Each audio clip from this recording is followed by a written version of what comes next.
So yeah, I think that's what I need help with, is finding a good setting for the game, finding a good core gameplay loop, and executing. Those are the three things I'm going to have to work on for this.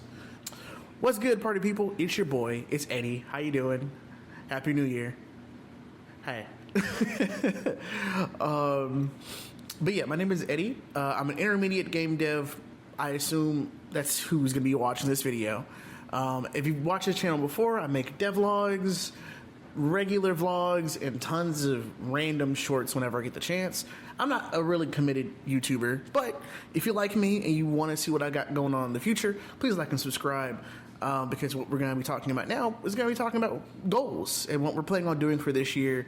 I know my last video was about like how last year was, but since I didn't post that often, I guess it makes sense that I didn't do well because nobody cares. Goals in general for people of my skill level. First of all, let me explain my skill level, right? Like, when I say intermediate game developer, I mean like there are people who've never touched an engine before, right? They're just interested and they've never done it before. Then you have beginners, people who often don't know what they don't know, right? You have people who like, they've just started touching the Unreal. They have really lofty expectations, and they really want to make their dream game. Those are who I consider beginners. And then people like me who are intermediate, who've been coding for a while, who've been playing games for a while, who've been making games for a while, who kind of have an understanding and grasp of my strengths and weaknesses, but also know that I'm not nearly at the level where I'm going to be like getting a job, getting hired, getting contracted. I'm not there yet. But I have made games and published games.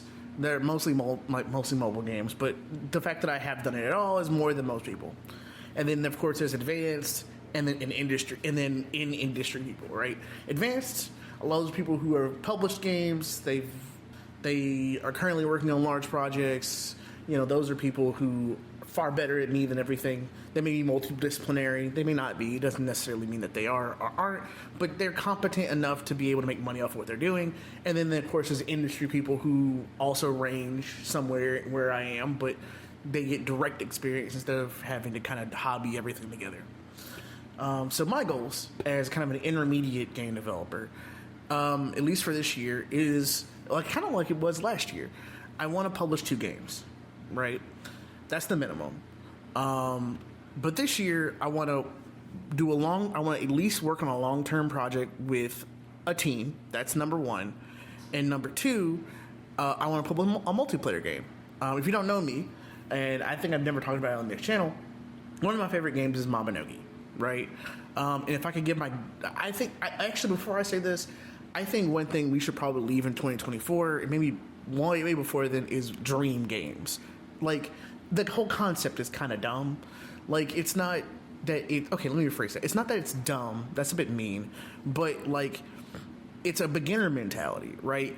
Games are art, and I don't think most artists have a dream, like, art. Like, I don't think most artists wake up every day and go, yeah, this is my dream piece. I mean, some artists have a magnum opus. You know, they have their greatest project that they've strived to make for a long time.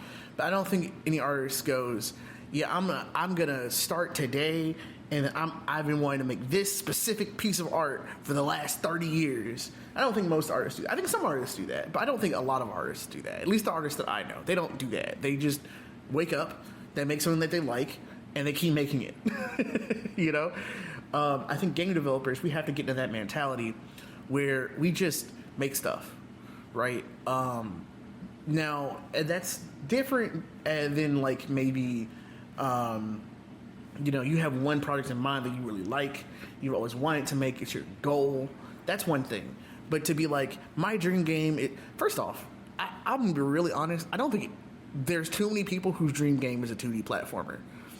If you watch devlogs, it feels like everyone's dream game is a 2D platformer, and I'm like, that's bullshit. I'm sorry. I don't believe that. I think that's just a YouTube thing. I don't think most people who are hobbyists, their dream game is legitimately a 2D platformer. I don't think that that's the case. Now, that being said, my goals for this year, like I said, the first game is two games, one of which I want to work on as a team. if you don't know me and you don't talk to me on a regular basis, you wouldn't know that I've already got my team assembled, or at least part of it. I've got most of my team assembled. We're working on going through all of the steps.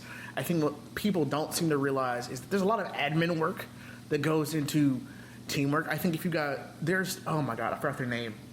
I'll comment on this stuff all the time. I'm subscribed to them. I'm going to put their channel down below, and I think they're a really good resource for understanding the administrative work of game development, right? Game development is not, or working in a team is not as simple as getting your buddies together and working on something. If you want to do something long term with people, you have to, work a schedule. You have to set expectations and goals. You got to put a contract together. All that other stuff. I'm not ready to talk about that project just yet, but the project I am going to talk about is not related to that. So I just wanted to get that out of the way. But the first game I'm going to work on this year is a multiplayer title. I've made multiplayer prototypes in the past, right? I've made games where, a lot of players can walk around or interact with each other or talk to each other. In fact, one of the games that not that I'm working on, but I'm helping out with, is another multiplayer title. It's like a multiplayer arena fighter. I don't want to talk about that just yet because I don't want to get their shine out there before they get a chance to. But that inspired me to go I really like multiplayer games. And what I mentioned earlier is one of the games I loved and grew up with was a game called Mabinogi. It's a multiplayer, it's an MMO. It's an old school MMO that's a little different than most other MMOs, at least that are on the market right now. I think the closest was Shin Megami Tensei Online was the closest combat-wise. But the idea of Mabinogi is really just socializing, right? Or at least it used to be. I don't know if it is anymore, because it used to be that players would walk around and talk to each other in order to get to certain. You have to talk to people. You used to have to talk to people in order to finish certain quests, unlock things like Paladin and Dark Knight, Beast Mode, and that kind of stuff. But the game is not the same as it was between Gen 1 to 8 and now. Now, granted, I haven't played it in a long time. I'm pretty sure it's still in my library. I think I launched it last week, but I don't think I actually played it. I'm sure the game is completely different, or at least mostly different than what I grew up with. But if I could make a game like that, it would make me very happy. That's neither here nor there. What I want to work on right now is multiplayer, getting it to work. And I think I'm at the point where, because the game is very simple, I've already implemented lobby, I've already implemented relay. And this game right here it started off, and here's what gets me. It started off as a social deduction game, right? I wanted to start off making a game where, I don't know if you guys play Among Us or Werewolf or Town of Salem, something like that, where you're all talking to each other and you kind of play asymmetrically. But I don't play enough of those games to really understand how to make them fun, right? I do play them, but I don't play enough of them to really get the intricacies of it. It doesn't feel right. It didn't feel right to me. I made a long list and a to-do list of what I wanted to do in the game, but it didn't. Like I said, it didn't feel right. It didn't scratch me enough. It also felt like I was getting into scope creep. Like I was adding more stuff because it might be fun, but I didn't really have a baseline of what fun even was. I was just adding features. Thankfully, that was only in paperwork. That wasn't real. I hadn't typed out the features yet. But there are some things that I know that I've taken from that design that I want to implement into what I'm going to do next. The issue, though, and this is what I need your guys' help with, is I'm not sure where to go next, right? I started off with that design. And then I scrapped a lot of the features that would have made it social deduction. But now I'm left with a puzzle system, doors and locks, and the multiplayer.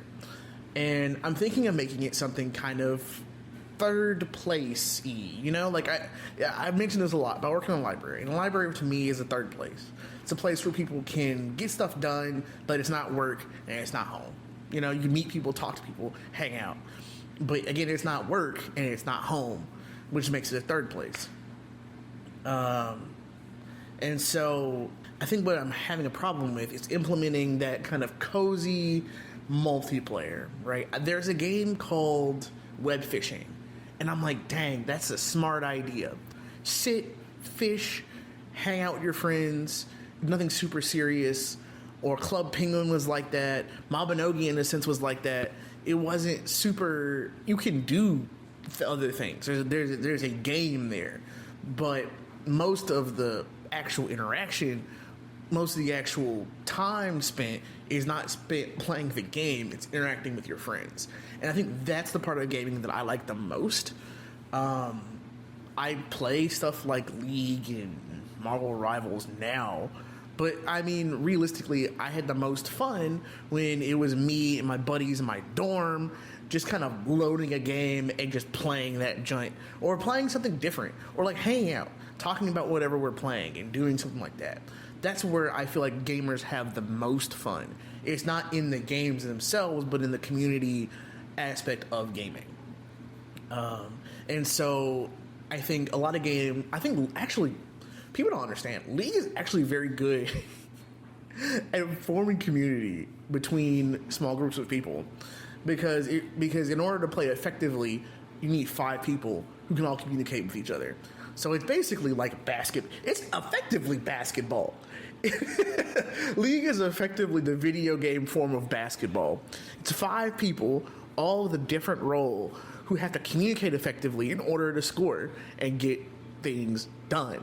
And you can be amazing, but if your team sucks, you aren't gonna do that well. I'll take that into my grave. League is effectively video game basketball. But again, that's neither here nor there.